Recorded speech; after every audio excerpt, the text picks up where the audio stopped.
Yo, it's Hit Boy. It's Big Hit. What's good with you? It's Hitgirl, and we just jumped off the porch with Dirty Glove Bastards.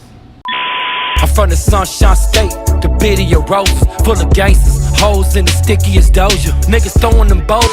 Yes, sir. Yes, sir. We right back at it, y'all. We got another special edition of Off the Porch. We in LA with it. We off the couch with it.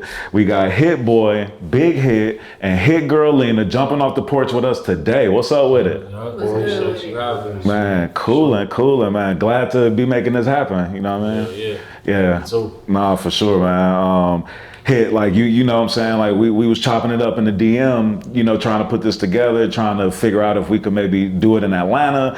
And I told you I was coming out here to the West, so it was like shit, it was just perfect for me to. I've been a fan of the platform, watch the interviews, you know what I mean? Just like people really come on and, you know, say the real shit. So I'm like, yeah, they got such a real story. People, you know, people kind of tapped in on who I am and what I do for the most part, but really just like wanted to let them introduce themselves to like your community. Yeah, nah, for sure, man. And it's an honor, bro, because, you know, like shit, we getting it out the mud, bro. We grinding with this, and to know that people like yourself are actually tapped into the platform, because that's something that we always wondering, like, man, who really watching? Like, is the who's who, you know, out here in the game, people that's really moving and shaking? Is cats watching us and seeing what we doing, or are we just touching the underground? So it's an honor, you know what I'm saying, for me to know that, you know what I'm saying, that you tapped in. Shit, we getting it out the mud too, bro. Like everything being funded by us, like, you know what I mean, the ideas, we got the camera people on staff with us, like, you know, we drop videos after videos, so it's like we really like pushing this shit, and it's all us. Yeah, nah, that's what's up, man. That's what's up. Well, nah, much respect for sure.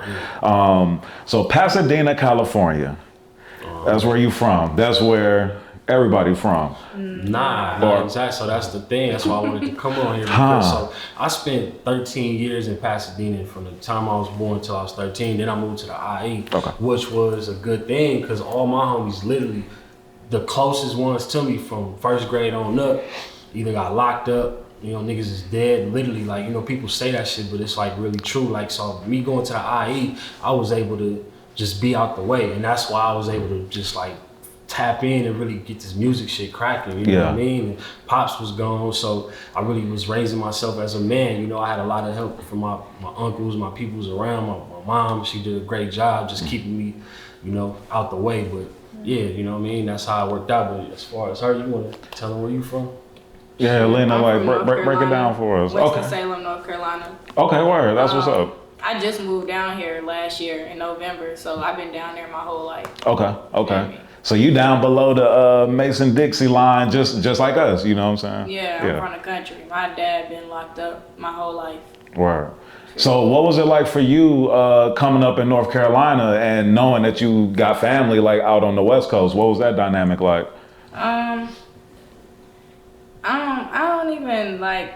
Honestly, my mom, she always said that she's had conversations with my brother, you feel what I'm saying? I just personally feel like the age gap is what more so separated us more than the distance. You get what I'm saying? Because I have a sister that's his age. Okay. And we grew up with each other, you feel what I'm saying?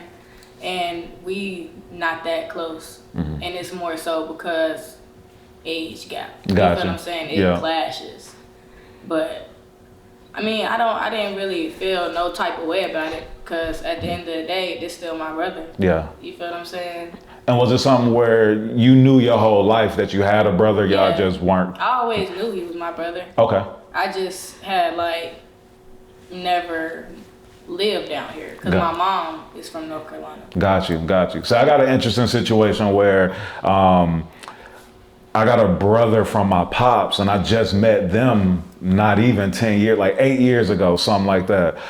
We got like an 8-year difference, me and my brother, but since I done met him, we done became best friends, you know what I'm saying? We super close partners, you know what I mean? And I'm from Milwaukee, so I was just up there in Milwaukee around Juneteenth, and we kicked it. But so I can understand that dynamic of having family, they kind of far away. You know that you connected to people, but you know what I mean? Like, you just not connected with them yet, you know? Right.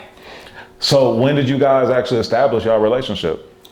Man, Well, really, when she moved down here, like we chopped it a couple times while she was down there, but you know, I kind of always looked at it like when Pops come home, he gonna bridge the gap and really make sure it come together, you know, because we ain't living a normal civilized life, like you know, he got his issues and shit like that with as far as like his baby mama. So I just kind of stayed away from that. Yeah. And it's like I knew as soon as he came home that we was gonna be able to really build that relationship, and we kicking it. We making joints, like we making shit. Like she really got a buzz. Labels already flying out to meet her, all type of shit. You know what I mean? She only been rapping, recording really like 8 months.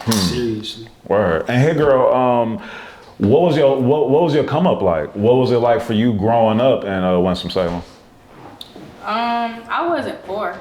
You feel what I'm saying? My mom had money. You feel what I'm talking about? Like, I ain't gonna lie. We used to play niggas on some shit like I don't even mean to say it like that, but I'm just saying, like, I had like fucking 5 different dads growing up. Not my, you feel me? They thought they was my real dad, but you feel me? I knew they wasn't. She knew.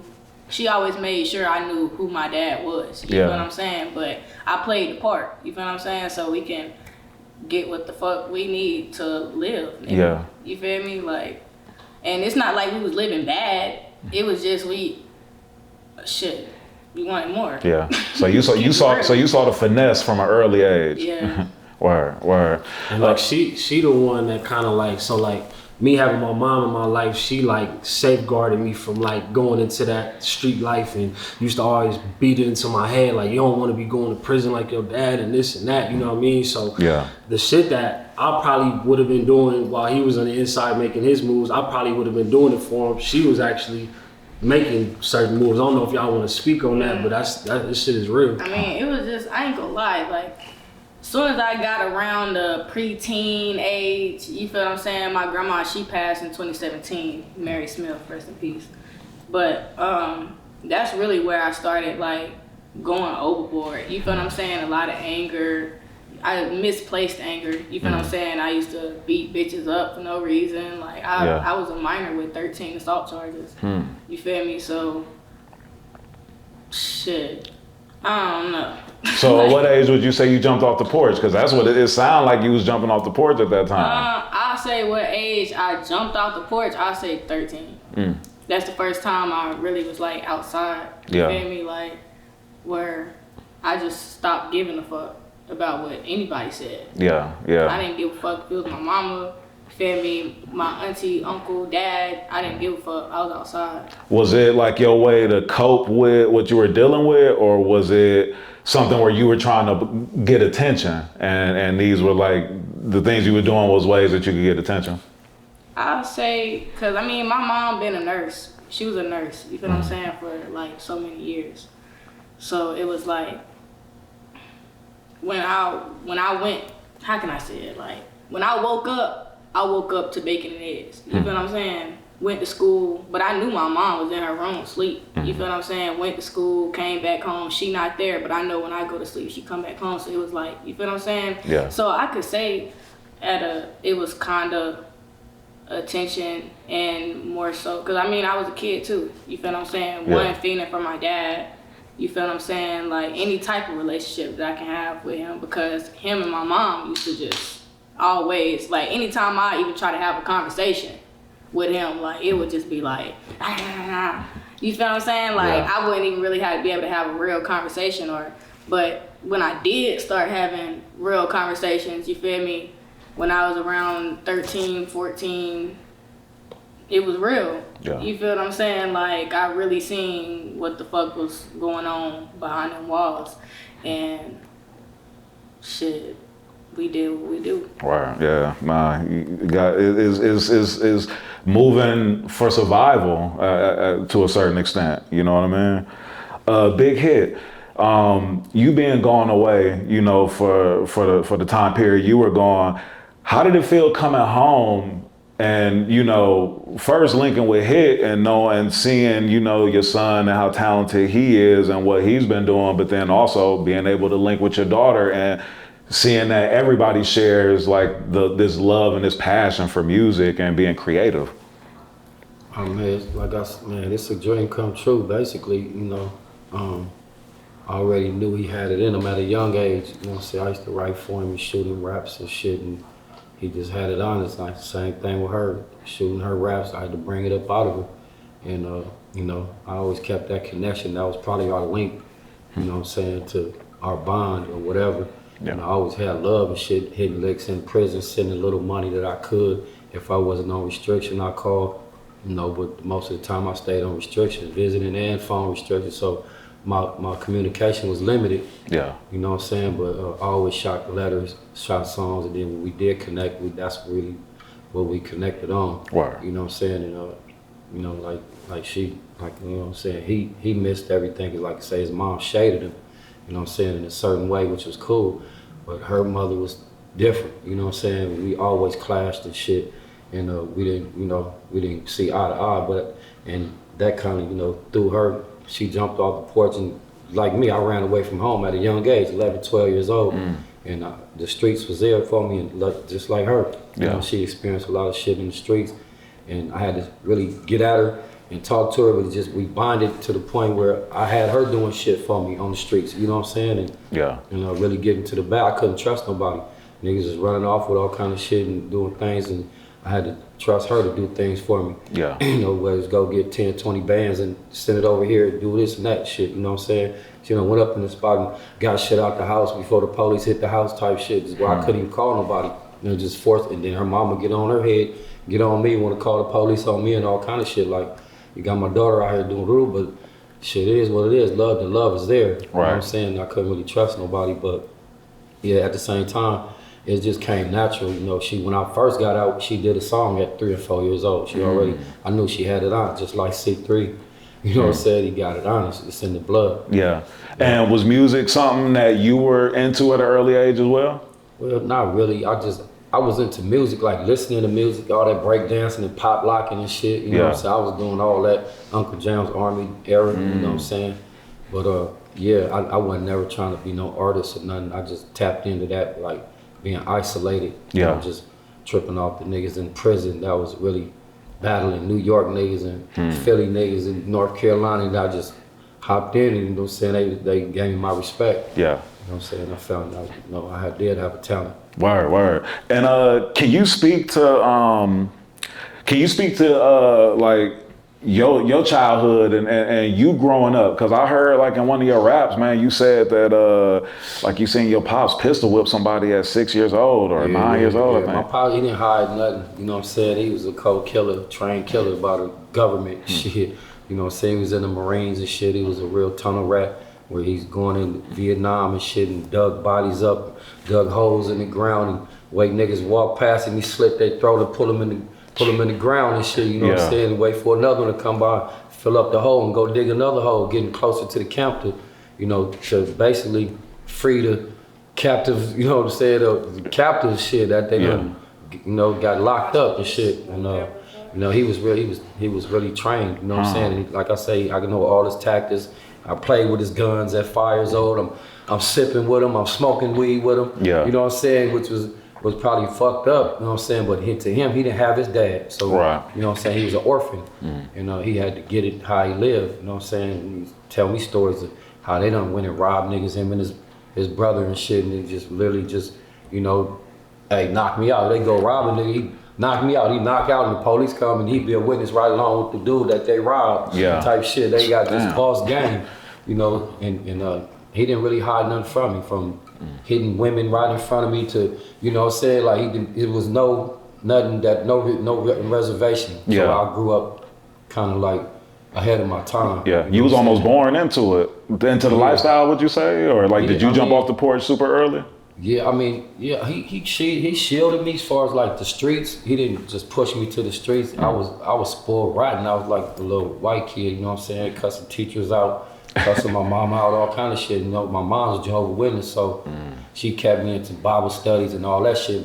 You know, when pops come in there and see that shit and just get the ripping Bibles up, burning them in the fire, like, come on, like, you know what I'm saying? Like, come with me, we ain't with that. Yeah. And I'm in the backyard with his homies, he's fixing cars and doing, you know, smoking weed and shit and listening to Richard Pryor late night, you know, my brothers and them is up there asleep, you know? Yeah. But Yeah, I was spoiled to the fullest. Huh. Yeah. And that sound like you grew up early. You know what I mean? Like you had to grow up super early. Yeah, but now when they found out that like it was kind of ruining me, kind of tried to tighten up, but it was too late. Yeah. You know what I'm saying? I just got my ass beat every day, all day, and that shit pushed me away. Huh. And I ran away, you know what I'm saying? Like 11, 12, and just was in the streets with it. That's with older women, all that. You know Damn, so you was living on your own at like 12, 13 years old? Yeah, they used to find me, you know what I'm saying? They used to come knock on doors and shit and like, man, come on right now, you know what I'm saying? Yeah. And that type of situation, and I just take me home and I'm right back out, you know what I'm saying? And in the game, selling dope, doing all that. Can you speak to the LA culture back in this time? Cause it's like in the the late 70s, 80s, like shit, 80s? Like that 82, okay. 83, you know what I'm saying? It was just gangbang central. I mean, you know, a lot of people was getting killed over Dayton's and, you know, cars, and we really put that carjacking in effect. Yeah. You know what I'm saying? And it was big dope. Like, you know, bricks was going for, I remember, like 10,000, 11,000 way back then. Yeah. You know what I'm saying? And everybody that, you know, that I became aware of in the neighborhood, I already knew them all my life, but they was smokers. When they woke my eyes up, they was smokers, you know what I'm saying? And I was sleep was over smokers' house, giving them credit, and they'd take me all the way to the first, and I'd go crack their checks and get all the dollars, and, you know, and messing with all the older women. Just basically, I was out there, you know. And was you, like, did you have any big homies, any mentors, like, back then when you was growing up? Yeah, I had a couple big homies, you know what I'm saying, but I didn't really follow behind them. You know, I was always my own man, you know what I'm saying, just being headstrong. Yeah. You know what I'm saying, just trying to really, you know, they didn't really just pull me up and say, do it. A couple of them did, but, you know what I'm saying, it was just like, they utilized me because they knew I had heart to do shit that they wouldn't do. You know what I'm saying, whether it's selling dope, taking this here, or shooting a nigga. You know what I'm saying? Yeah. And that's what it was. Wow. But, you know, I kind of had a head on my shoulders. I kind of distinguished what was right and what was wrong, and I didn't jump out there and do everything they told me. Yeah. But I was getting to the bag early, so. Yeah. All right. And when did you get introduced to, like, how can I say this without sounding corny? Like, how'd you get introduced to the street life, to the gang world, to the, you know what I mean? Like, jumping out there, like, just basically when I ran away, just tired of the ass whoopers. You know what I'm saying? And you know, a female put me on, you know what I'm saying? And she's like, man, you know, this is that, this is 20, this is 10, and you want to make some money? Well, I'm over there anyway, and I'm messing with smokers, but I didn't know they were smokers. I knew who they were. They always spoke to me in the neighborhood and shit, and dudes, you know, hollered at me. And I used to, you know, go with them. They mamas was smoking dope, you know what I'm saying? Yeah. And I'd be over there, didn't say shit, and I'd be hanging out, you know what I'm saying? And it just opened my eyes up, and they just like, man, this little nigga got hard. And I used to, you know, sell dope for me. And stay, you know, I'm the plug, you know, I'm selling all the dope for them, so they start dropping it off on me. Yeah. I'm selling all they dope, you know what I'm saying? So, yeah, it's like, they kind of, a female put me on basically the first time, you know what I'm saying? She laced me up, and I was like, hey, this is this and this is that. Yeah. You know what I'm saying? That type of situation. Word. And do you remember your first like brush with the law, like the first time you got locked up? Or? Shit, yeah. I was actually on campus, and I had stabbed this dude. You know what I'm saying? I was probably like 12. You know what I'm saying? Over at Mir. You know what I'm saying? Then was robbing a nigga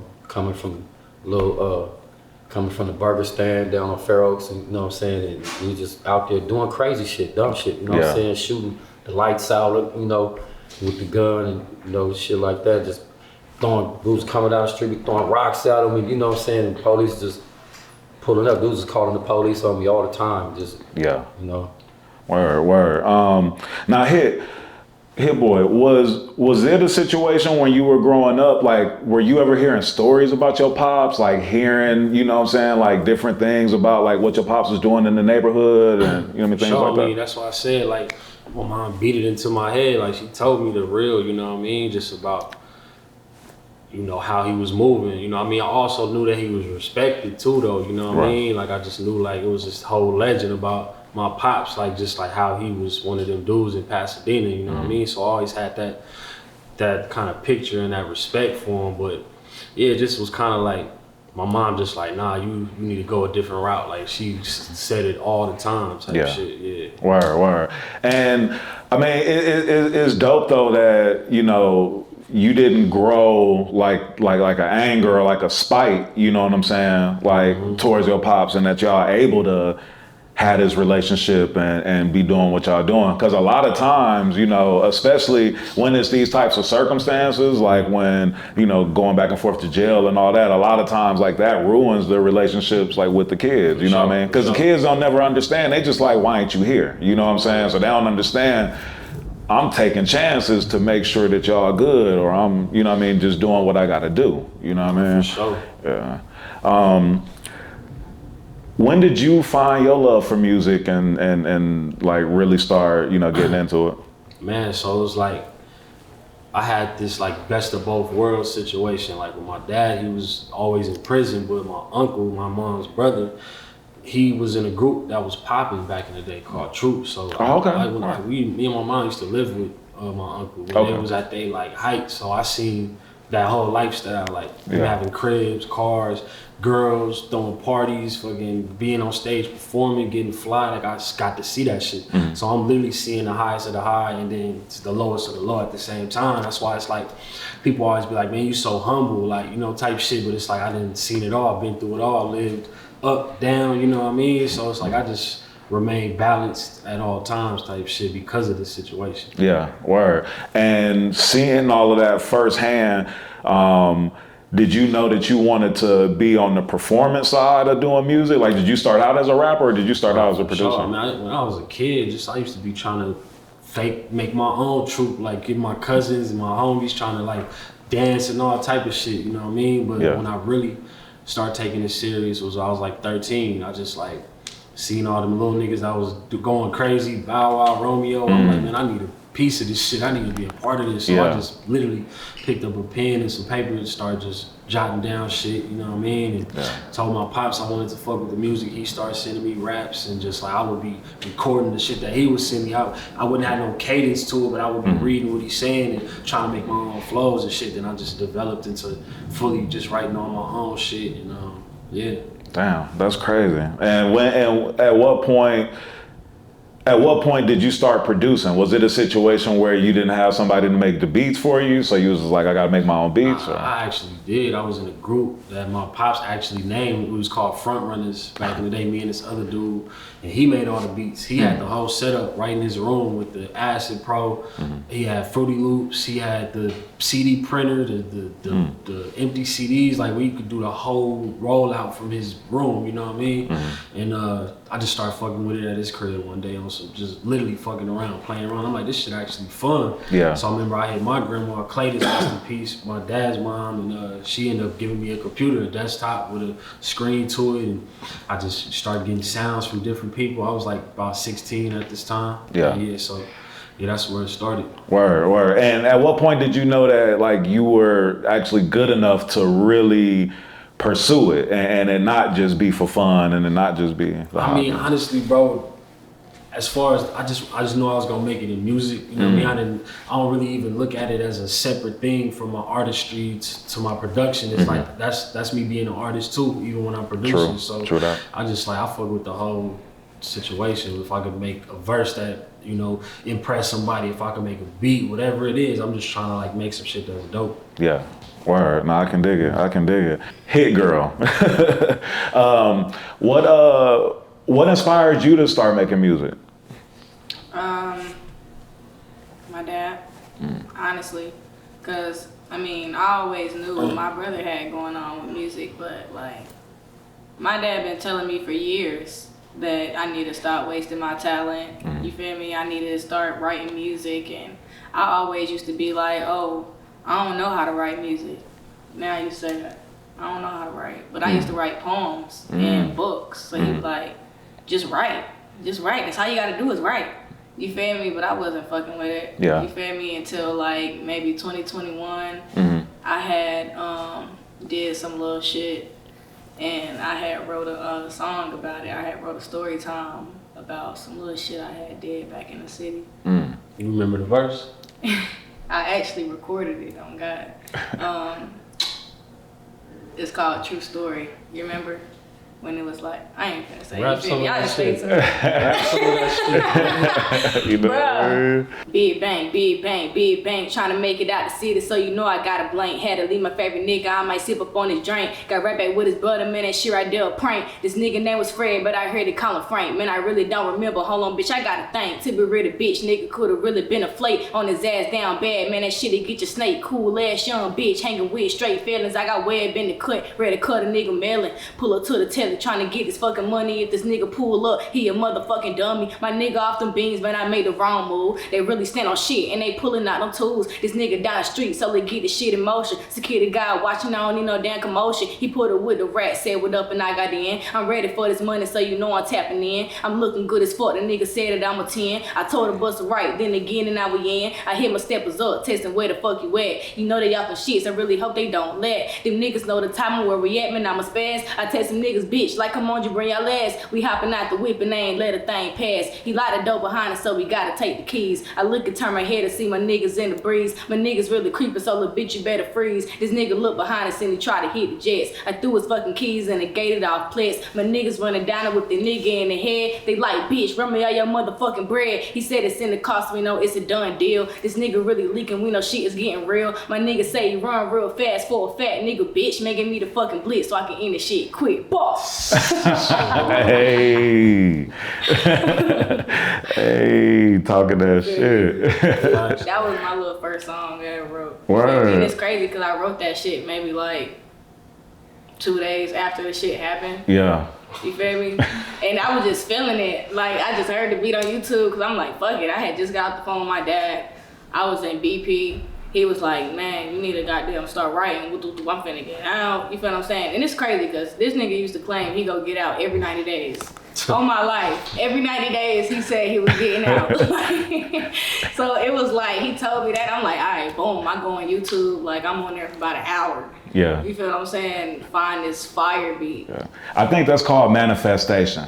I guess so. You know what I'm saying? Cause but I feel like Max B been saying he getting out, you know what I'm saying, for the longest, you know what I mean? Big Hit. Now, I've seen you say that you've been locked up for over 30 years?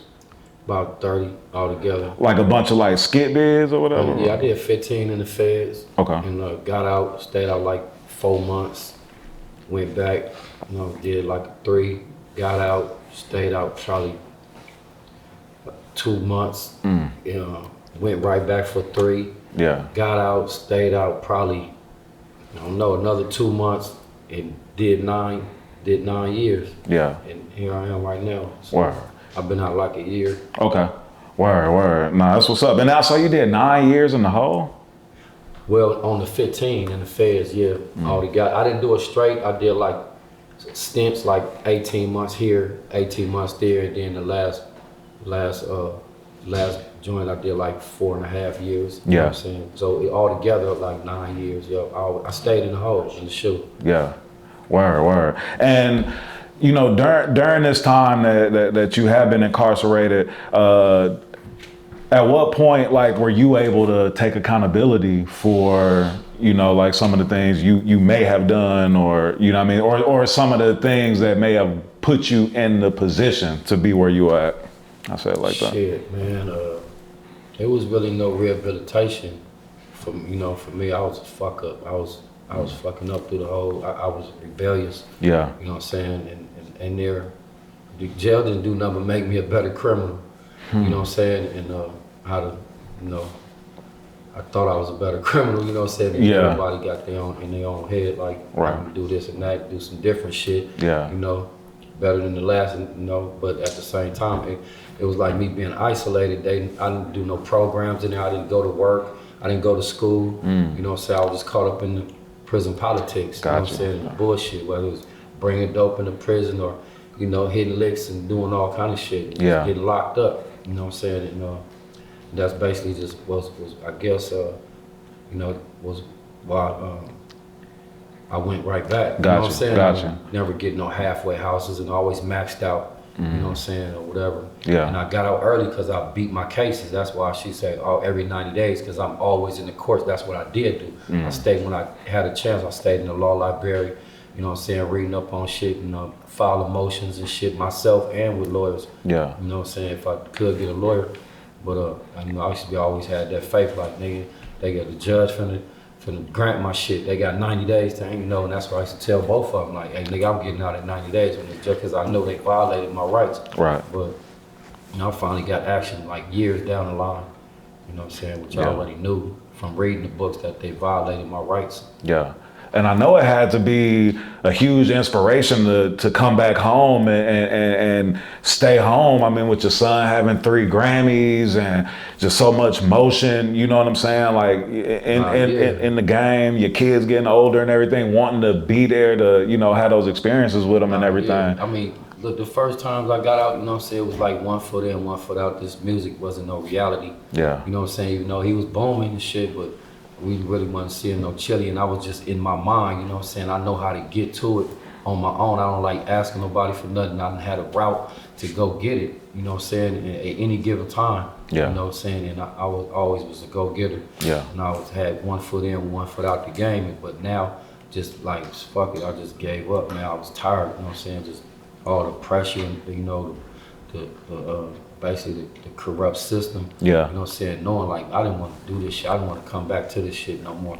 You know, I'm really just give it a try, you know what I'm saying, and try to put my all into this music shit. Yeah. And that's what I've been doing. Word. Cause you've been locked up longer than you've been free. Nah, yeah. I was only, I was only like, I went on a run at 17.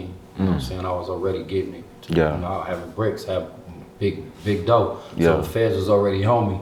You know what I'm saying? But they was trying to wait till I turned 18. Yeah. And you know what I'm saying? And that's what they did. They just let me dig myself in a bigger hole. And they finally got me and said, fuck it, get him. At 19, I was having signs and symbols. They used to be in my house, you know, when I ain't there and shit like that. You know what I'm saying? I'm like, damn, you know, the bag of, you know, the gun was up under my pillow, now it's on the floor. But I used to be coming home and they'd hurry to get up out the house. You know, found out later, you know what I'm saying? Bags, dope, everything there, and they're taking pictures while I'm not there. They in my house. You know what I'm saying? So they, the whole time they was on me. They was just trying to just wait. As they do is let you keep going and going and dig yourself in a deeper hole. They never just go and bust you like that. Damn. Just like really setting you up. Like, basically, yeah. It's entrapment. You know what I'm saying? For real. Wow. So when you got home the last time, you came home with a trash bag full of raps? Yeah, I had been isolated. Like I say, my last 4.5 years I was in the shoe, locked up, isolated. And I went in, I just really went in on writing, you know what I'm saying? Man, what was your mindset while you were still locked up and you knew that now you officially had an exit date? Man, what was your mindset like during this time? Were you like, all right, like I'm staying out, I ain't fucking up again? Were you still on your, you know, like smooth criminal type shit? Like I can still beat the day I left, I mean, it was just, I was getting to it. You know what I'm saying? Never like, even this right now, I didn't have my release date. I'm not supposed to be out now. I was supposed to get out in 27, but I kept putting in motions and the Court of Appeals finally overturned my conviction and found out they like basically kept me 5 years over. I was supposed to get out in 2018. Wow. You know what I'm saying? Just violated my rights, man. Like, carried me like a political prisoner type shit. And what was your experience like on the inside? Like, was it like where a lot of the guards and the COs, like, was they fucking with you? Was it a lot of? I always stayed in my cell, you know, because I was fucking up. I always smoking weed. I, you know, blow the smoke and they finally give a fuck. I lost every privilege it is. I don't have no veil, lost the fence for 10 years. Lost, you know what I'm saying, the phone for I don't know how many, just top, you know what I'm saying, just like hundreds of write-ups, you know. I refused to work, I refused to go to school, I rebel against all authority. Yeah. You know what I'm saying, I was just bitter. Like, man, you sound like you who they wrote the character O-Dog off of.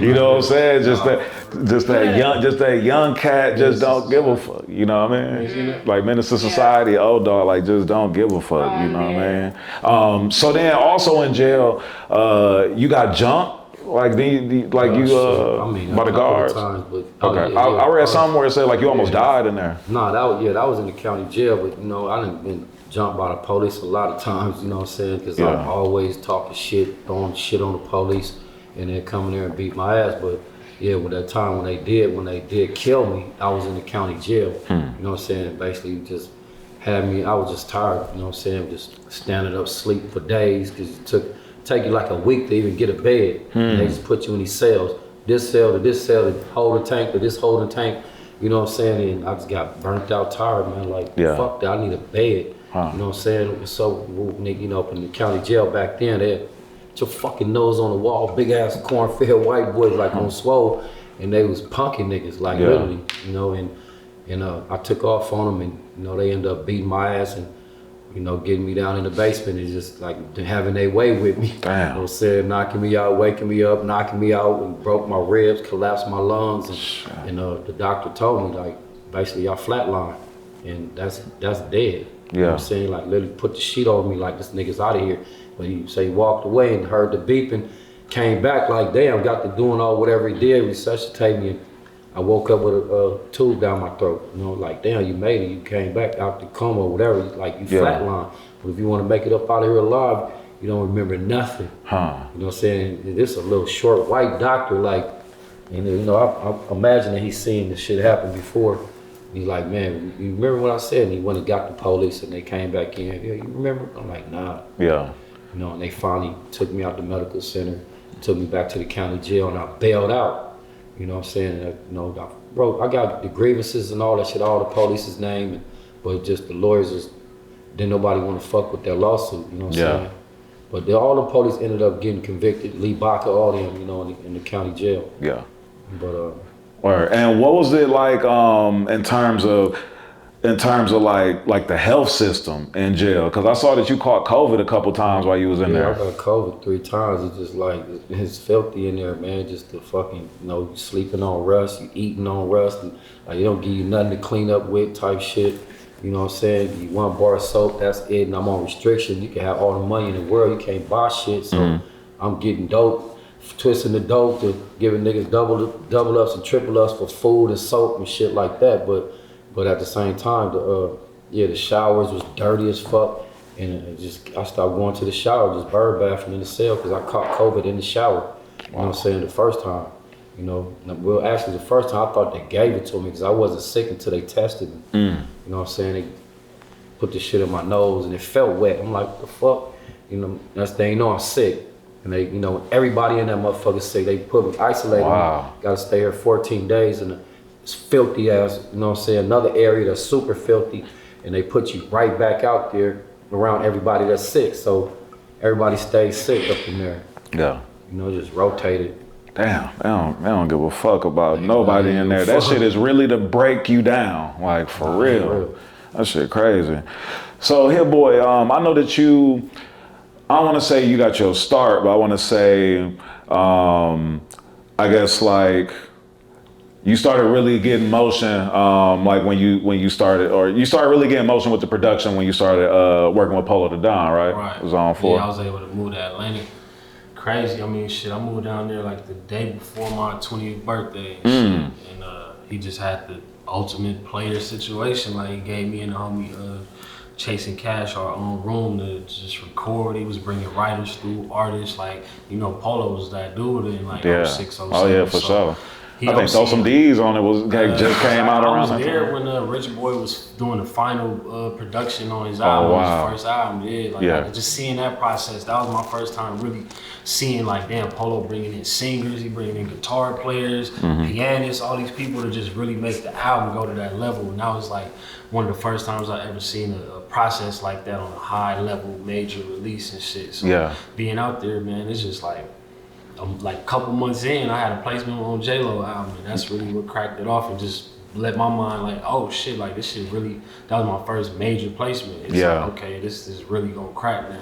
You know what I mean? Word. And what was that like, you know, like, did you feel a type of way, like being from LA, but then having to like go to Atlanta to, I guess, like kind of get like your, I don't want to call it your break, but to like really start moving like in the more mainstream side of like the music industry? Man, that shit was like me going away to college, you know what I mean? Real I shit. didn't go to college, but it's like I was able to have a situation where I could learn and just see shit at the top level, and that shit just trickled down, and I just start to understand like, okay, that's how you do it. You gotta balance out relationships. Like I've been Polow, he every weekend he going out, like he fucking, I seen that nigga buy like, he don't even drink, this nigga bought like $75,000 worth of champagne for the whole club and just gave it out. Like he was doing crazy shit like that. So that was good to see. Like, okay, like a nigga could really get to it off this music, like for real. Nah, for sure. And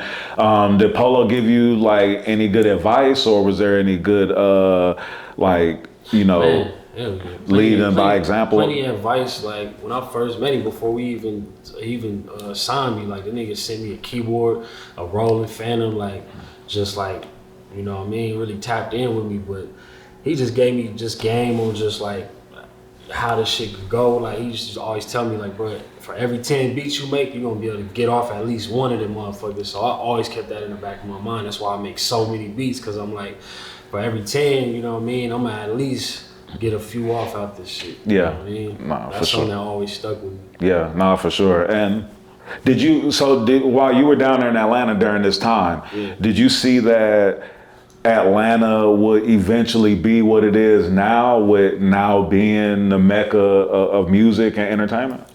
I mean, I guess you could say that. I just always fuck with how it's like different from LA. Like you riding in Atlanta, you playing the radio, you gonna hear some new shit you never heard, some underground hard, like, you know what I mean? Just like shit that you really wouldn't hear on LA radio. They don't really just be playing like shit that's really tearing the streets up, you know what I mean? There gotta be some commercial, big budget behind it type shit to really get played on the radio out here. So I always fuck with that. Just like, you know, it's kind of, it evolved from that to like the world fucking with it. Yeah, nah, for sure.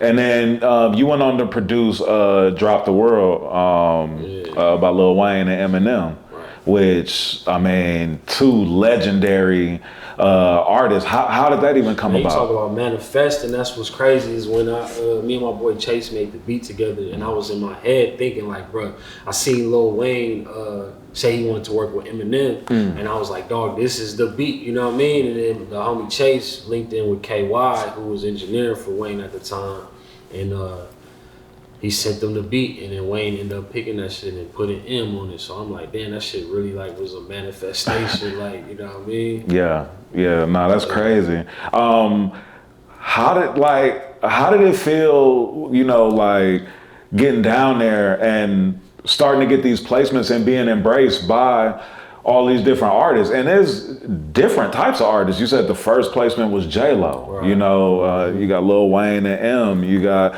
you know, like, what was that feeling like, you know? Man, I just felt like shit. That's what it was. That's I'm meant to be in this shit. You know what I mean? And I'm seeing like the fruits of what can come of it. Like, cause I'm running with dude. Like he got the whips, he got the joints, he got the cribs, all that shit. So I'm like, that's what I'm on. That's what I'm trying to get. Yeah, no, I can dig that. And then 3 Grammys later, bro, like, how do you even like fathom that thought? You know what I'm saying? Like, cause I'm sure, you know, as a young kid, you know, rapping, producing, I mean, it's definitely our dreams to like excel and get the biggest accolades. But like, are you really early in your career even thinking about a Grammy? Does that even seem realistic? You know what I'm saying? I wasn't thinking about Grammys, you know what I mean? I feel like that's why I've just developed into who I am. Like I was like, oh, it's just about the music, and that shit gonna lead me to where it's supposed to, you know what I mean? And it's like you try to jump out and have this idea like, oh, this song is gonna be this and that, and I'm gonna win a Grammy off this. You probably not if you saying it like that. Right. You just gotta let it rock. Like I didn't know that Niggas in Paris was gonna be Jay-Z first diamond record. Like, you know, I could have never called that, you know what I mean? I'm a 23, 24-year-old kid just happy to be making beats, and I just get around these dudes, and now all of a sudden they performing it 15, 16 times in a night. Like I'm just seeing this whole process, like it's like, okay, yeah, like this shit is really, really real. Yeah. And Hitgirl, where are you at, you know, during these years when like niggas in Paris is coming out, and you know when your brother is like getting these placements and things like that. I'm not gonna lie. Were you aware of like what was happening, what it was, or? At the time, no. Like I knew that my brother was like a producer. You get what I'm saying? I knew he was doing his thing down here in LA, but I was young. You get what I'm saying? Like I didn't even know about Grammys or you get what I'm saying? Or, he was like 5 for like I didn't know about none of that. You get what I'm saying? I can say the time where I started like noticing what my brother had going on for real was I was about, I say I was in like late elementary. You get what I'm saying? Yeah. About late elementary when I started really being on the internet more, like just surfing. Yeah. You get what I'm saying? Was it ever a scenario where like kids at school knew that y'all were related and people come? Oh, okay. No, I lived in the country. You get what I'm saying? Ain't nobody know unless I said something. Got you. No, I can dig that. So Big Hit, when you came home from your last bid, you came home and immediately got in the studio, or what was the first thing you did when you came home? I caught an Uber from the jail to the studio and never left. I'm still in the booth, man. It's like right now. Yeah. You know what I'm saying? He keep a schedule busy for me, man, and make sure I don't go back to the streets and find time to do anything. Like, you know what I'm saying, this is my life now. You know what I'm saying? I can be bonded. That's real. Him, my grandson, my niggas, like my daughter. I brought her out here, like, you know, really get to it, and we just making it make sense in real time. Right now, you know? Was it easy for you to get used to the recording process when you first came home? Well, I guess, you know what I'm saying? Like, I would just stay isolated in the cell, just spitting to myself, you know what I'm saying, without a beat. Yeah. You know, I wasn't the type of dude that sit there and beat on the desk and shit, you know, rap to a beat. But, you know, I guess I started catching my cadence, you know what I'm saying? It was easy, you know what I'm saying? And if it wasn't, he'd check me real quick, like, hey, do it this way. You know? I just listen and learn and just take heed. Word. Hit Boy, what was the process like working with Pops on the recording process and getting him up to speed with that? Because by this time, you done worked in the studio with everybody from Jay to Nas to Travis Scott and, you know, everybody in between. I mean, we already had a thing going right before he got locked up for the 9 years. Like, we put out a song called Grinding My Whole Life, got a buzz off that, then we dropped another one, a solo joint, G's Don't Cry, and just like the reception, like, you know, real dudes from Nipsey, Styles P, 50, Hove, Ye, all them dudes was like, damn, this is some of the realest shit I ever seen, you know what I mean? So I already knew we already had like a little lane for us type shit, and just all the homies when Pops was locked up, they like used to hit me like, man, dog, it's fucked up that Pops is down, because he had a real wave, like niggas really fuck with Pops. So when he touched down, it was like we already have been talking, we already have been going over ideas, and he's sending me samples and shit like that. So when he touched down, it was like, no, let's mash, let's just go. Yeah, nah, for sure. And that Grinding My Whole Life Part 2 had got a nice buzz too. For sure. Yeah, nah, that's what's up. I'm gonna just jump around a little bit, like with some of the songs that I'm rocking with, man. That song Police. That was Pop's idea.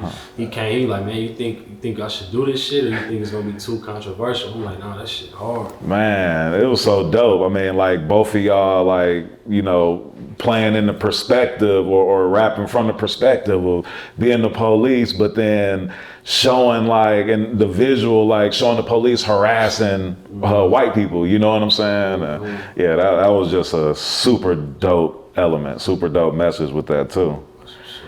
Yeah, man. We need like those themes, you know what I'm saying? Yeah. Like, you know, I feel like so many people record where like they just turn the beat on and just record, you know what I'm saying? But like, you be needing like, concept records, man. Tell a story, you know what I'm saying? Whether you're telling a real story or not, you know what I mean? But like being creative, you know what I'm saying? That's how a nigga felt like, just like, damn, I've been wasting my life all this being this criminal, and these motherfuckers is criminals. I should have been a police. Cause they bringing weed and all kind of shit. They breaking the law. They giving you write-ups. They threatening you. They killing niggas. They doing all kind of everything that criminals do. They, you know, DAs getting on the stand and making and breaking the law at the same time, committing perjury. You know what I'm saying? And not even going by their own rules and regulations. You know, I was just burnt out on this shit. Like, damn. Just woke up like, damn, I should have been a fucking police. Tell the police like, damn, I wish I had your job, my nigga. I'd be rich. Huh. Right? You feel me? That's so real. Yeah. That's funny because he told me like before I wasn't even 18 yet. He was like, you know, when you turn 18, Trying to get her to be you need police. Yeah, he on God he was. He was like, you need to move out here, work at the prison I'm at. We finna run it up. Yeah. Hey, he was trying to have you like jukebox from Power. He was like, it don't matter. All they gonna do is fire you. Oh, you God. feel me? That's funny to the bug. You know, Monte Carlo with you two and Dom Kennedy. Dom K, man, legend. For sure. Man, can you tell me, like, do y'all remember recording that song or y'all remember Shout out to the homie Jansport too, because he chopped the sample, gave it to me, and I threw the drums and the bass line on it and just gave it that bounce. And yeah, that was the idea that I had for a minute with Dom. And when Pops came home, he added that like part on the hook, the mashing up the back street sideways. Like that shit just took the song to a whole new level. And then he threw his verse on there. I'm like, that shit just stuck. Yeah, word. Nah, that's what's up, man. And then the project Black and Whites that y'all released with the Alchemist. Yeah, that's a super dope joint. I noticed that most of the music videos were shot in black and white, and then I gave y'all a hard time when we first walked in. Like, man, I just saw the new video. What's it called? Sly, Stick and Wicked. Yeah, so y'all just dropped that one. That was in color. Exactly. So yeah, when we dropped the trailer, when we paid homage to the Office Space movie, that was in color, and then we just decided to drop everything in the middle in black and white just to go with the theme of the album and just create like this aesthetic. And you know, we just decided to drop the last piece in color again, especially my son in there, in there. So it need to be vibrant. It's like, you know what I mean? Yeah, son got the ad-libs in there with you in the hood. Yeah, he was actually mad at me. You know what I'm saying? I was pressing him so hard to come on, get on the mic and socking him like, I don't like you. He just came out I just ran with that like, no, I don't like him because it was a slide of Slick the Wicked. We just made it work. Word. Hit Boy, did you ever think that at a point in your career you'd be producing songs for Jay-Z and then producing songs and then albums for Nas?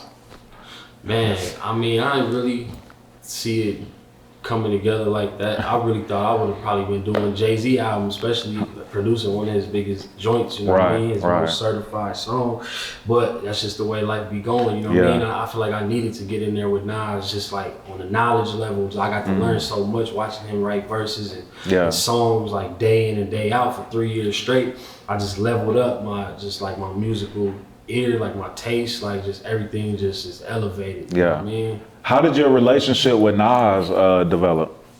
Just through the music. It's just like him like actually doing what he said he gonna do. Like he always would tell me he gonna pull up, and he was never late past the time he said he was gonna be there. Like he never flaked on me. The nigga just pulled up, bro, and that was the difference maker. Like, you know, I run across a lot of artists, niggas be acting like they want to work, and you get in there, they don't record to no beats, they be in there vibing, picking shit out, but then don't do songs. It's like, that shit weird to me, but, you know, Nas really stuck, you know, with a nigga and really just was tapped in, just like day in, day out, bro, just coming to late verses, like structure the songs, like that shit is motivation for a producer, like to have an artist, especially at that caliber, that's tapped in with you and that really is gonna respect your time, respect your art. For sure. And like you said earlier, I mean, it's interesting just how life, you know, be happening and how, you know, because I feel like you and Nas are like the most unlikely pair that I would have assumed would have done something together back years ago before y'all did something. But then it's like, damn, this like one of the best things that I never knew I needed. You know what I mean? Like it come across like that. That's how I be coming off, bro. Like I feel like West Coast and East Coast coming together is always an interesting blend, you know what I mean? So it makes sense, but it's like it don't make sense at the same time. Nah, for sure, for sure. And Hit Girl, you premiered your song Gank Move on that Blacks and White album that I just mentioned earlier. Can you talk about that song and even the process of recording that? It wasn't even really no process for real. Like, we just came to the studio and he played his beat. It wasn't even a beat. It was a sample. You feel me? And he was just like, I'm really fucking with this. And it was what was the line? I did my verse. I'm talking about what made him I'm talking about what even made him get the shit. Cause it was a verse that he had part of the original song of Gank. What was it called? Murderer. That had even made him. You feel me? Pick it out. You feel what I'm saying? And he laid his shit on there, and then he was like, you feel me? You just need to hop on it. And I wrote my shit in like 30 minutes and hopped on that shit. Word. Nah, that joint go hard. Nah, that's crazy. Do you write or punch in when you record? You saying like, do I freestyle and punch in? Yeah. Or do I write? Yeah. I write. Okay. Yeah. And then Big Hit, like in terms of that, with like the new way that artists are recording these days, have you tried that at all? Have you tried the freestyle punch in method? I tried it, but I don't like it. That's not my, you know what I'm saying, my forte or whatever. I like writing. Yeah. I'm just so used to writing. Right. You know what I'm saying? But I end up, like this last couple times I've been going, like I guess, I freestyle it, but I'll write it down and I do it and I sit there and come up with something else and write that down too and do it as I go. Right. You know? Yeah. Right. Now I can dig that. Man, Hit Boy, so many songs that you've recorded. I'm interested to know, just like, if you could tell me like a vibe that you were in, like when maybe you made the beat, or if you were even in the studio with the artist when they recorded this. But Clique. Yeah, that's crazy because that was the original beat for Clique was a song that Dom Kennedy put out called CDC. If you don't listen to CDC, you can hear the similarities between Clique and that song. And I had gave the beat to Kanye and somehow ended up in a batch that I sent him. And he pulled it up. That's when he had Big Sean lay that hook. I believe we was in London at the time.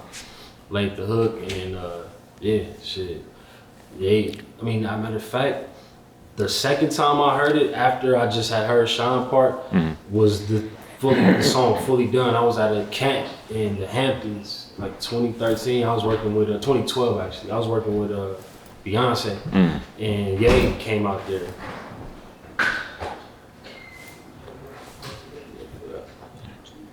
Yeah, I was waiting. Ye had came out to play Beyonce some music, and I just walked past the room and I hear the beat playing, and then next thing you know, it's like, oh, Jay hopped on this too, you know what I mean? And that was my first time hearing it. Was in the Hamptons. Yeah. Oh, wow, that's crazy. What about Backseat Freestyle from Kendrick? Backseat Freestyle. I remember I went to Vegas with Kendrick when they had the Palm studio. We were at the Palms Hotel. They had the studio in there. We was in there working. It's like 2010 type shit, 2011, I want to say. Yeah, I was doing ideas with Kendrick back then, and none of them, actually made it to the surface. But he hit me up. He's like, man, I'm finna finish the album, man. I need one. So him and Dave Free pulled up to my crib, vibing, chopping. I'm playing ideas, and I played that one, and they both lit up. Like, yeah, this is it. So the next thing you know, he took the beat. He was out on the road on tour. He sent me a text like, man, we got one. Type shit, sent me the song. I'm like, oh yeah, this shit retarded. Yeah, word. ASAP Rocky, the joint with Big Crit, Kendrick, Joey Badass, One Train. Yeah, One Train. Yeah, that was shit. They just had reached out to work Rocky. You know what I mean? But this probably was one of his first early times coming to LA. I had a studio I was working at, and they set up a session to come over to my spot. And I played on the Goldie beat that day. I played on One Train, and he got on both them joints. You know what I mean? And he kind of fucked me up when I seen that he had put all them rappers on one train, like damn, that shit's super hard. Like everybody was blending and doing their shit on there. Yeah, yeah. Another song similar to that, and it's interesting, bro, because it seems like you've produced a lot of songs that have brought, you know, like some like artists together, and they've probably made some of their best work, you know, together.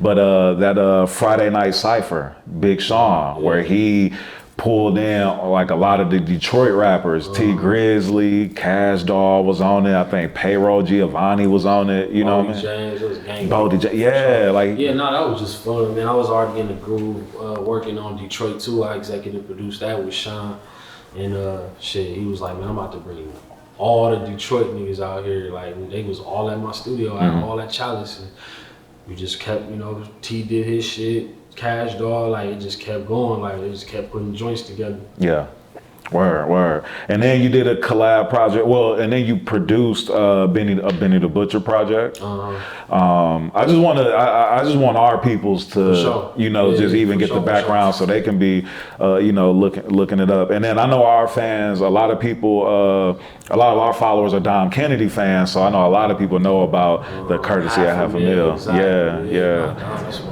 Could we, will we get another one? Because I know y'all dropped a few mixtapes, then dropped the official album. Will we get another one? Sure. I mean, we dropped a couple albums so far. Dom, you know, he working on his solo stuff right now. As you see, I'm out here with the family and all that. But we tapped in forever. I see Dom all the time. He'd be up at the stew kicking it, but you know, that $500,000, that's gonna come together. It always is organic and it just happened, you know what I mean? Yeah. Word, I can dig that. Big Hit, what would you say is one of the biggest life lessons that you've learned? Biggest life lessons is basically being patient, man, and not chasing a dream, you know what I'm saying?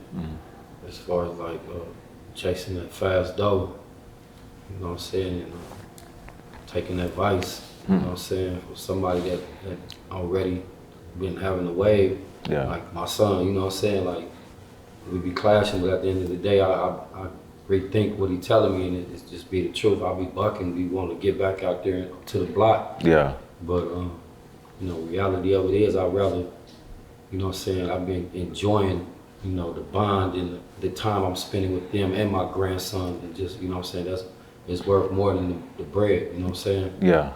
The bread come and go. I done had chili, you know what I'm saying, and fucked it off a couple times. Yeah. Big money. And I'd rather enjoy this than enjoy the money, man. It's not always about the bread. Word, yeah, no, that's real. About the memories, about, you know what I'm saying, everything that come with it, about shit, the love, but you know what I mean? Absolutely. All that. Hitgirl, what's some of your goals for yourself and for your career? Like, what's some things that you'd like to manifest right here for yourself? Some things I would like to manifest for one, I said it from the beginning, even had a conversation with my brother. Right now, I'm a sponge. You feel what I'm saying? Especially when it comes to being at the studio, my brother, you get what I'm saying? Taking advice and just learning him, you get what I'm saying? His ways and the ways of music, because it's more than just getting in the booth and rapping. You feel what I'm saying? You gotta understand the song, the beat, what you trying to give off to your fans. You feel what I'm saying? The storyline behind it and where it's coming from. You feel what I'm saying? Because a song is nothing without soul. So yeah, you feel me? I'm learning from a master of his craft, and the only thing that I'm really trying to manifest is to become that. You feel me? Yeah, nah, I can dig that. I mean, that's amazing now, you know what I'm saying? Hit Boy, is it difficult for you having the responsibility, you know, like where you're at in your career, but then, you know, Pops being home and doing everything you can do to help motivate him and keep him, you know what I'm saying, out of the law's way, you know what I mean? And then even for your sister, you know, now being out here and you guys all working together and you helping them to build their careers as well, and you guys building together. Is there pressure with that? I mean, yeah, I mean, like he said, we be clashing. We, you know what I mean? We be having to have real serious fucking conversations and shit. But we always just recenter and just get back to it. Like the music is genuinely like a fucking a therapist. You know what I mean? Like we able to really vent and just like express ourselves to the full max. Just being in that studio, man, like that shit is helping. Yeah. Word. Yeah, just like, you know. What happened?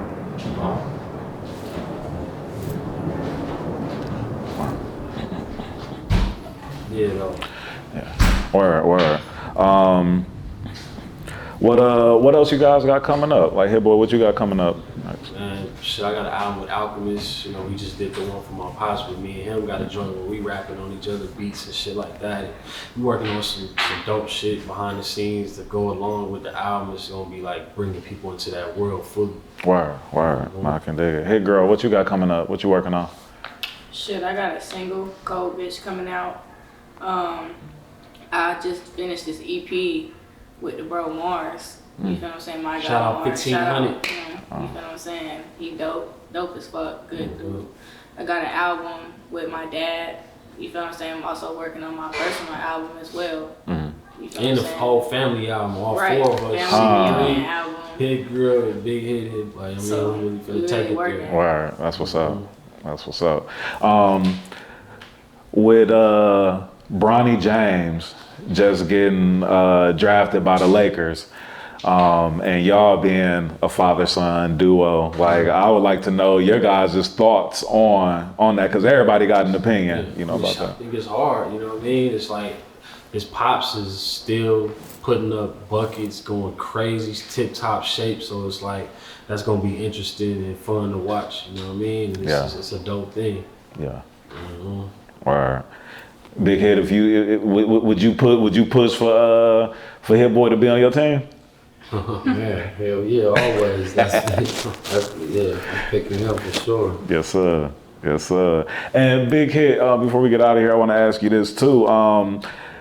You know, you've been getting embraced. You've been embraced by so many artists, and you know, I saw that you and the Game did a project, Paisley Dreams.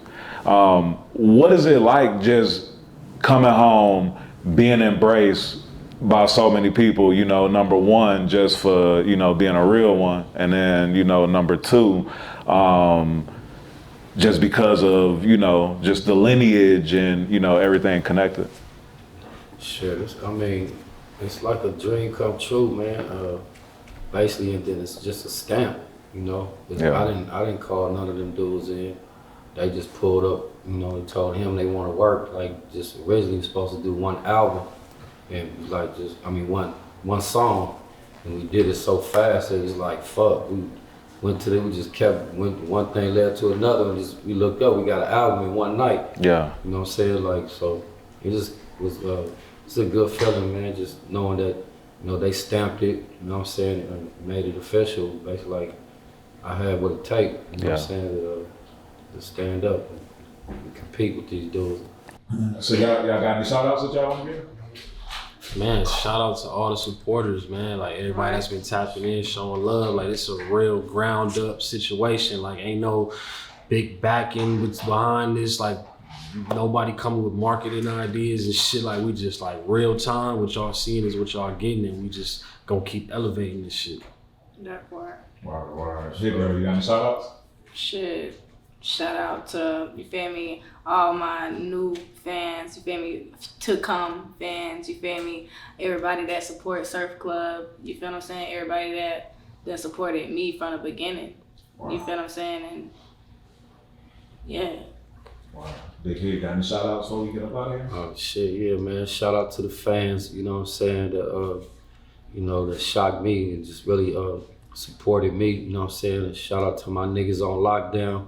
You know what I'm saying, behind the walls, you know, just stay focused, my nigga, because you're going to get up out of there one day, stay, you know, don't get that negativity out your head, man, and try to, you know what I'm saying, look forward towards the future, my nigga, like, for real.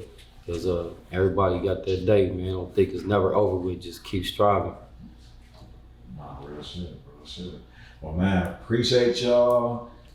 welcoming me to LA with open arms. You know what I'm Sure. saying? Appreciate y'all jumping off the porch with us. Off top, man. Appreciate you. Yeah, so. I'm from the Sunshine State, the video roses, full of gangsters, hoes in the stickiest doja. Niggas throwing them bows, better be humble. Bust